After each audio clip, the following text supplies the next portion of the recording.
The files opened it again. On January 30th, 2026 in Washington, the Justice Department released another huge batch of Epstein material.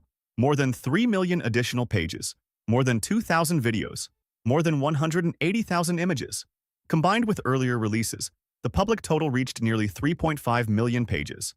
And that is the first thing that makes this case hit so hard.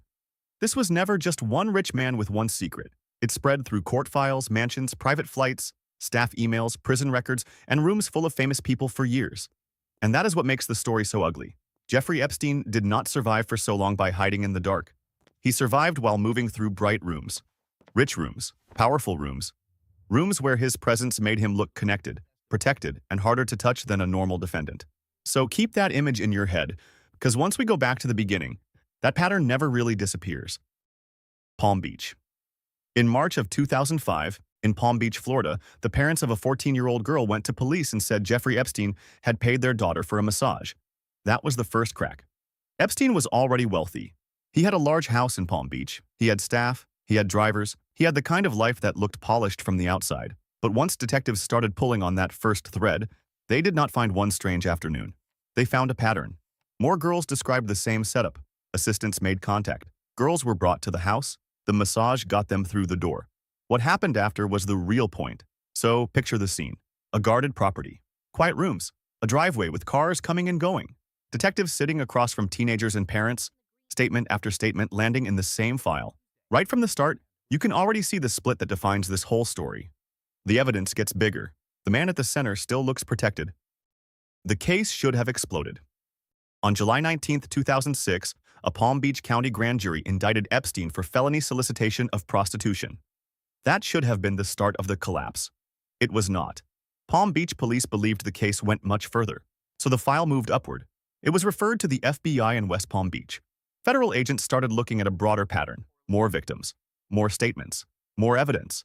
By May of 2007, a federal prosecutor had prepared a draft 60-count indictment and a detailed memo laying out the case. Stop there for a second and look at the picture. Local detectives have a growing file. Federal prosecutors have a major draft indictment. The suspect is rich, visible, and finally vulnerable. This should have detonated. Instead, the pressure bent. And once that happens, you are no longer watching a normal criminal case. You are watching a system start to soften around a man who should have been getting squeezed. The deal behind closed doors. On July 31, 2007, federal prosecutors met with Epstein's lawyers. What came out of those meetings became one of the most notorious deals in the entire case. The government offered to end the federal path if Epstein pleaded guilty to state charges, registered as a sex offender, served jail time, and agreed to a process that could allow victims to seek money damages. Then, on September 24, 2007, the non-prosecution agreement was signed. And this is where the case turns. The deal did not just spare Epstein from a federal trial in South Florida. It also extended protection to named co-conspirators and potential co-conspirators. The victims were not told before the deal was done. Think about that image. While detectives and prosecutors had spent months building a serious federal case, the real turning point happened in offices, conference rooms, and legal calls behind closed doors. The people at the center of the case were left outside. That is how a man like Epstein buys time, not always by beating the evidence, sometimes by stepping around it before the public ever sees its full weight. Jail, but barely. On June 30, 2008, in Florida State Court, Epstein pleaded guilty to felony solicitation of prostitution and procuring a minor for prostitution. He was sentenced to 18 months in a county facility. On paper, that sounds like the fall. In reality, it barely looked like jail.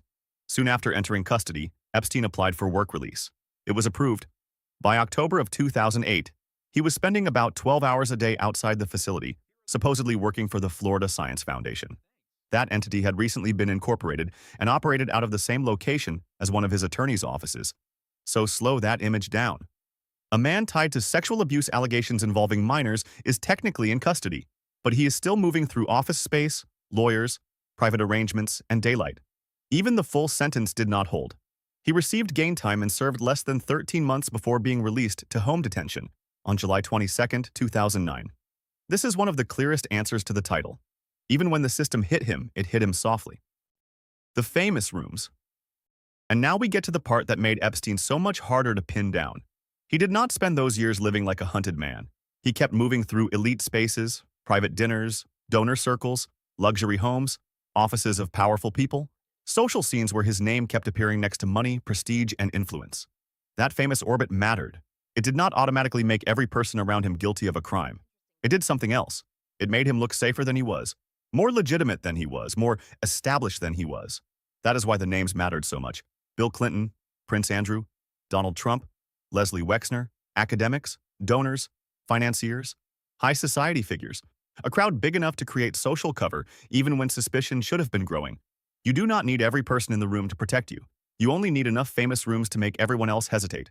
Enough photos, enough introductions, enough social proof, enough status to make the sharp questions arrive late. The shield of proximity. And this is where the case stops feeling like a simple criminal file and starts feeling bigger. Epstein understood the value of proximity. Stand next to billionaires long enough, and some people stop asking what you are. Stand near royalty long enough, and some people assume somebody else already checked. Stand around presidents, famous academics, and celebrity circles long enough, and suspicion starts getting replaced by social inertia. People tell themselves he must be fine. He must be connected. He must belong. That was the shield, not invisibility, visibility. That is one of the most disturbing parts of the entire case. He did not build a bunker. He built an image, and that image bought him time. The story blew open again. On November 28, 2018, the Miami Herald published a major investigation into the old deal. Public outrage followed. Then, on February 21, 2019, a federal judge ruled that the government had violated the Crime Victims' Rights Act by failing to tell the victims about the non-prosecution agreement before it was finalized. The court also found that letters later sent to victims had misled them into believing federal prosecution was still possible. That ruling changed the temperature of the case, because now the secrecy was not just a rumor, it was in the record. A court had said that while Epstein's lawyers were negotiating, the victims were being kept in the dark. So now the public could finally see the full shape of the thing. The Palm Beach mansion, the quiet deal, the special treatment, the famous orbit, the years of insulation. At that point, the old version of the case could not survive anymore. The cameras came back, the outrage came back, and the story was heading for Manhattan. Manhattan. On July 6, 2019, federal agents arrested Jeffrey Epstein. 2 days later, prosecutors in Manhattan unsealed sex trafficking charges. They said that between 2002 and 2005, Epstein had sexually exploited and abused dozens of underage girls in New York and Palm Beach. They said he worked with employees and associates to keep a steady flow of minor victims coming in, and that some victims were paid to recruit other underage girls. Now the visual world changes. No more Palm Beach sunlight, no more easy exits, no more work release. Now it is Manhattan Federal Court, security, cameras outside, bail arguments, steel doors waiting at the end of the day. Prosecutors also said a search of Epstein's Manhattan residence turned up large numbers of photographs of nude and half-nude females, including at least one believed to be a minor. The glamour did not disappear from the case. It curdled. The expensive rooms were still there, the famous names were still there, but now all of it sat under the cold light of federal charges. The cell. On July 23, 2019, an incident in Epstein's cell led to him being placed on suicide watch. Later, prison psychology staff documented that he needed to be housed with an appropriate cellmate. That mattered. It was written down. It should have tightened every safeguard around him. It did not. On August 9th, his cellmate was transferred out of the Metropolitan Correctional Center. Epstein was not assigned a replacement, even though prison staff had already documented that he should not be left alone in that way. So now picture the setting. A locked special housing unit, narrow corridors, a steel cell door, a high-profile inmate at the center of an international scandal, a man who had already shown warning signs. And still, the system around him started slipping again. The final failure. On the night of August 9, 2019, the final failures lined up. According to the Justice Department Inspector General, required rounds stopped after about 10:40 p.m. Records were later falsified to make it look like those checks had happened. They had not. Epstein was left unmonitored and alone in his cell with an excessive amount of bed linens. So slow the scene down. Officers who should have been walking the tier, paperwork saying they did, reality saying they did not. A locked cell, a silent overnight stretch, then morning. Breakfast trays moving down the corridor. At about 6:30 a.m. on August 10th, staff found Epstein hanged in his cell. The New York City medical examiner ruled the death a suicide. The FBI found no criminality in how he died. The Inspector General later documented numerous and serious failures by prison staff. That ending is ugly for the same reason the whole case is ugly. Not because it feels like a movie, because it feels like failure again. The courtroom he never faced. Epstein never sat through the full public trial many people expected. He never heard a jury read out a verdict in Manhattan. He never had to face the complete courtroom reckoning that had been building for years. But the story did not end with his death. On December 29, 2021, Ghislaine Maxwell was convicted. On June 28, 2022, she was sentenced to 20 years in prison for conspiring with Epstein to sexually abuse minors. And even after that, the public record kept growing.